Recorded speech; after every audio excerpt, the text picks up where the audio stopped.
Hello everyone, welcome back to Reunited. Manchester United 2, Everton 2 for the last game at Goodson Park, and all I can say is lucky.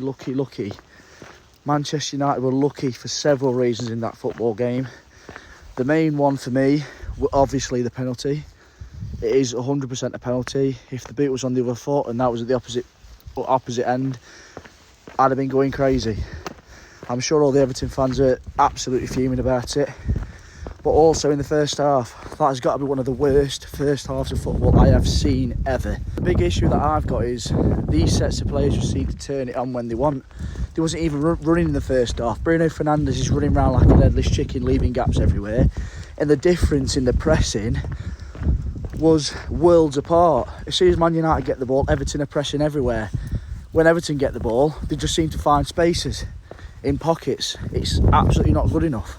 Like, for me, this Everton game needs analysing properly by hammering. You've got to sit the players down and saying, this is what you're doing. You're doing absolutely everything wrong. In the first half, they did absolutely everything wrong. It was embarrassing. Some of them couldn't even string passes together. It was like hot potato. None of them wanted the ball. There were no leaders on the pitch. And Everton deserved to be 4-0 up at half time. And they probably should have been. Obviously, I've touched on the penalty. Of course it was a penalty. VAR showed the wrong angle, by the way. I was saying to Mike and Henry, who I was watching the game with, literally the angle that we got before it went to VAR was the determining angle to prove it was a penalty. If that was Manchester United in the last minute of the game to win it, I'd be going absolutely crazy.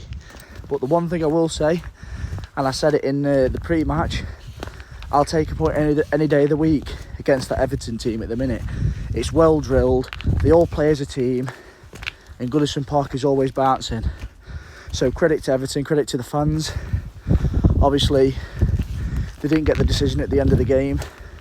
We've got a point, we move on to Ipswich, which is going to be a very hard game in itself. I want to give a shout to Dorgu down the left-hand side. Looked very good, doing all the basics right, pushing forward.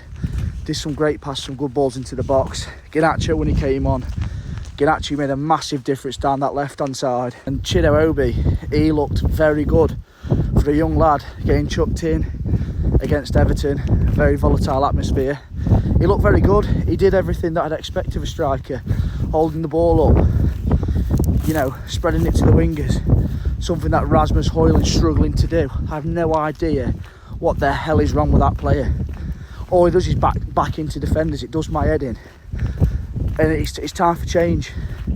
And another one for me, and Andre Onana. Drop him. Drop that keeper. Why on earth are you playing a goalkeeper like that? The second goal, when he palms it out to the Everton player, is an absolute disgrace. And he's been doing this every week. It's not even like it's happened once. It's happening every single week. So you're already playing with 10 men with Onana in there. Anyway, what I will say, it is a point. And a point at this point of the season, when we're dropping down the table, especially with Ipswich on Wednesday, is a good point, especially away at Goodson Park for the last time. Everybody smash a like on the video, like, comment, subscribe. We are going to be live around about 7:30. We've got Mike and Henry on the show. Everybody join in. We're going to break it down. Get your thoughts in. Thank you very much, everybody. I'll see you in the next one.